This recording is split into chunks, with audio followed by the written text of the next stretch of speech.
Okay, so Hi, I'm John Green. this next video is about World War II and the causes of it, and I'll be jumping in every now and then to explain some things, make sure you understand what's going on. This guy is not very funny, but he thinks he is, and a lot of his jokes you won't get, and a lot of things he says you won't understand. And so I'm going to pause it and explain it to you.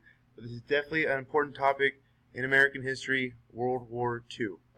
This is Crash Course U.S. History, and today we're going to talk about a topic so huge to history buffs that we can only discuss a tiny little fraction of it. I'm, of course, referring to paratroopering. No, World War II. World War II is the only historical event that has, like, its own cable channel. Well, I should say it used to have its own cable channel. These days, the History Channel is, of course, devoted primarily to lumberjacks, and, oh my gosh, is that guy really going to shoot an alligator? Who knew how nostalgic we could be for documentaries about Joseph Stalin? Mr. Green, finally we get to the good stuff, like Patton and Rommel and Churchill and Eisenhower, Stalingrad, Gomer Pyle. Oh, I'm sorry to disappoint you, me from the past, but while Patton and Eisenhower were Americans... Patton, his nickname was Old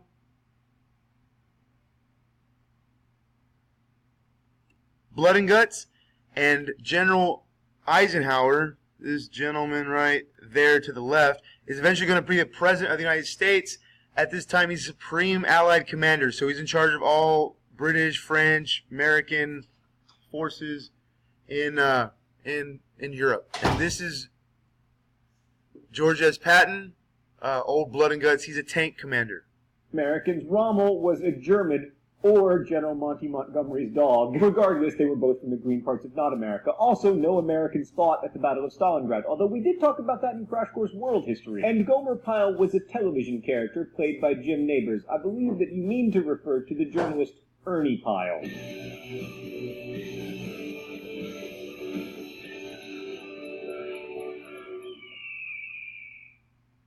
So here at Crash Course, we like to focus on causes and effects of wars rather than strategy and tactics, but given the importance that World War II has in the American imagination, we're going to discuss those a bit too today. We're going to define Maria von Trapp and start before the very beginning, because America's ideas about foreign policy were shaped by two things, the Great Depression and World War I. After the American experience of World War I, it's not surprising that Americans were just a smidge gun-shy about involvement in foreign affairs. Seriously, Stan, a gun pun now?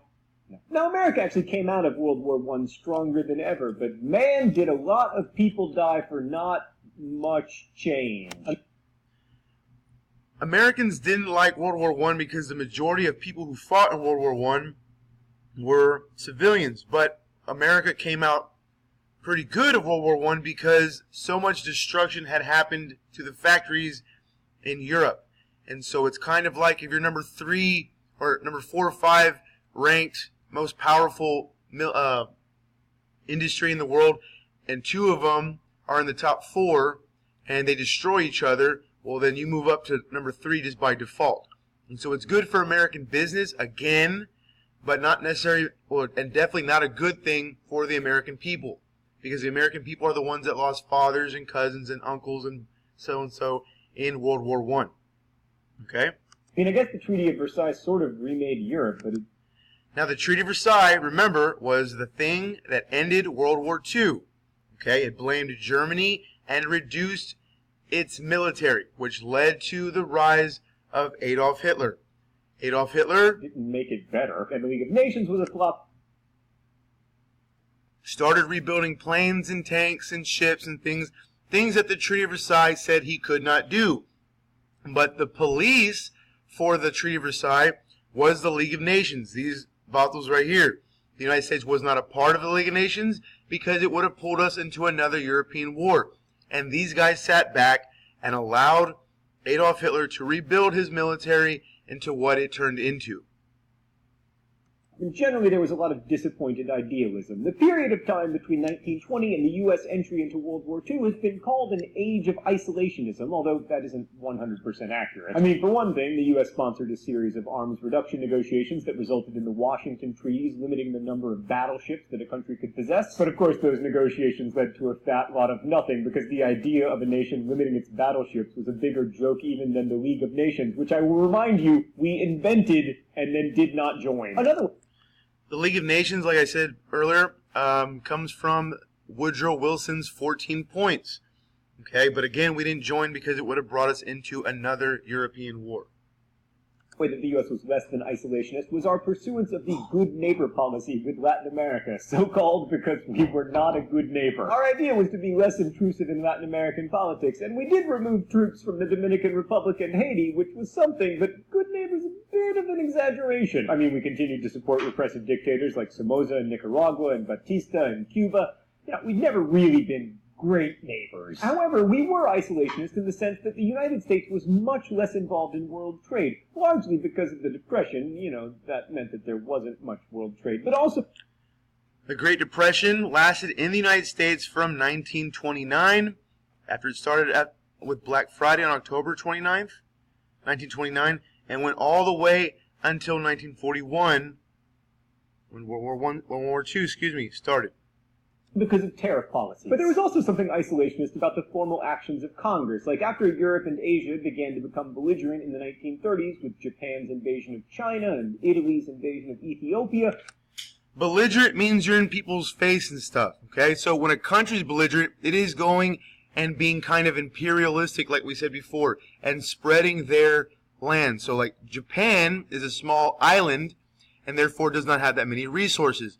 And so it invaded Manchuria, which is a part of China, to get its resources like lumber, iron, coal, things like that. I am not sure why Italy invaded Ethiopia in Africa, which is very close because Italy is right on the Mediterranean Sea, maybe 200 or 300 miles away from Africa. Okay, so that's just important to remember.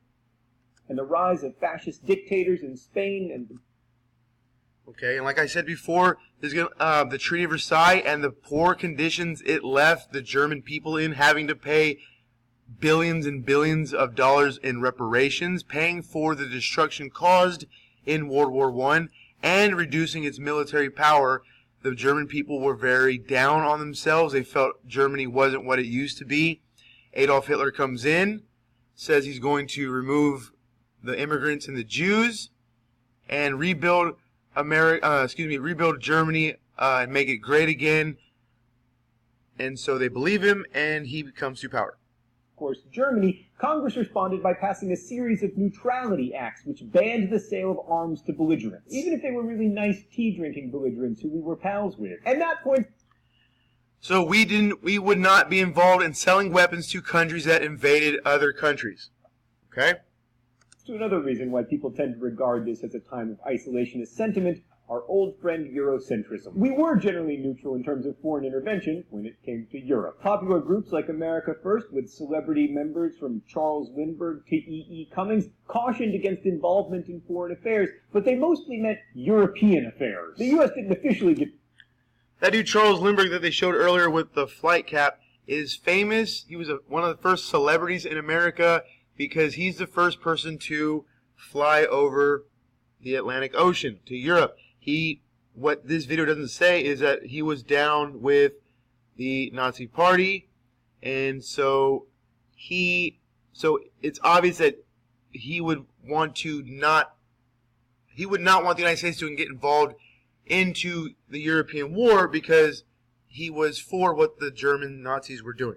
Involved in the war until 2 years after Hitler invaded Poland, but America was deeply involved in the European war before we actually sent troops. FDR really wanted to help the Allies, especially the Brits, who after the French surrender in 1940 were the only ones actually fighting the Nazis until 1941, when there were a whole lot of Russians also fighting them. Even Congress recognized that the Nazis were a threat, and in 1940 it agreed to allow cash and carry arms sales to Great Britain. By the way, cash and...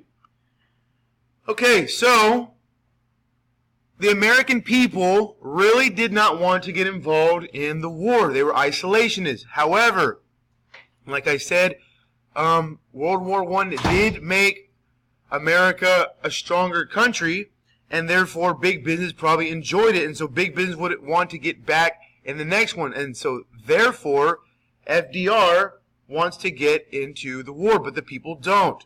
So he's going to pass his cash and carry policy, where we're going to loan countries that we're down with guns and weapons and so forth, anything they need in order to fight or defend themselves, Carry is the name of a liquor store near Stan's house. But anyway, the sale of arms were cash sales, meaning that they were not paid for with loans or IOUs, and the carry part meant that the British would carry their own arms over, to Britain. It's the difference between buying a pizza at a grocery store and getting it delivery, except, it's not like that at all, and I just want pizza. Then in September 1940, Congress created the nation's first peacetime draft, taking the next step toward involvement, and that was a huge deal. A draft is when you go and you force young American citizens to join the military. They have to join up. Now, this was the first time we've ever had, and I want to say the last time we've had a peacetime draft. Okay, usually you see a draft like the one during Vietnam when the numbers are getting low. This time, there's not even a war going on that the United States is involved in, and people are still getting drafted. So that must have been a weird time. Because, you don't muster an army with no desire to eventually use it. By 1941, in spite of all our neutrality, FDR...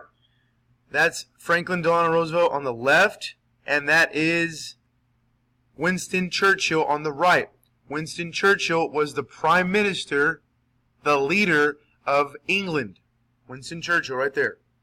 Had pretty clearly sided with the Allies. America became the arsenal of democracy, with the Lend-Lease Act authorizing military aid to countries that promised to pay it back somehow after the war. We promised we'll figure it out. So the U.S. essentially gave billions of dollars worth of arms and war material to Britain, and after the Nazis invaded in June of 1941, to the USSR as well. And the U.S. also froze Japanese assets here and basically ended all trade between America and Japan. But of course... Okay, so, two things that I'll talk about right there.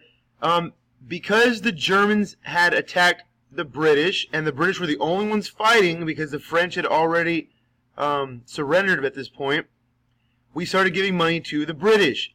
Now, it's also important to understand that Germany has invaded Russia at this time as well, and so we give weapons to Russia as well. All right? We're going to cut off the second thing that they mentioned right before that's going to lead to the attack on us at Pearl Harbor was that we cut off trade with Japan. That really hurts Japan because, again, like I said, Japan's a small island and doesn't have the resources to produce its own products or anything. Okay? And so it's going to lead to this day, December 7th, 1941, D-Day. Not D-Day, I'm sorry. The attack on Pearl Harbor. The event that pushed us fully into the war happened on December 7th, 1941, when Japanese pilots attacked the American naval base at Pearl Harbor in Hawaii. 187 aircraft were destroyed, 18 naval vessels were damaged or destroyed, and more than 2,000 American servicemen were killed. FDR asked Congress for a declaration of war, which they granted, voting 477-1, and the day after that, Germany declared war on the United States, and World War II officially became a world war. Okay, so we only have about a minute left that I can make a video, so I'm going to pause it here and I'll pick up next there. But what this video did cover was how the United States got involved into the war. But understand that World War II is going to be the real thing that's going to end the Great Depression for the United States. It's where people get the idea that war is good for the economy.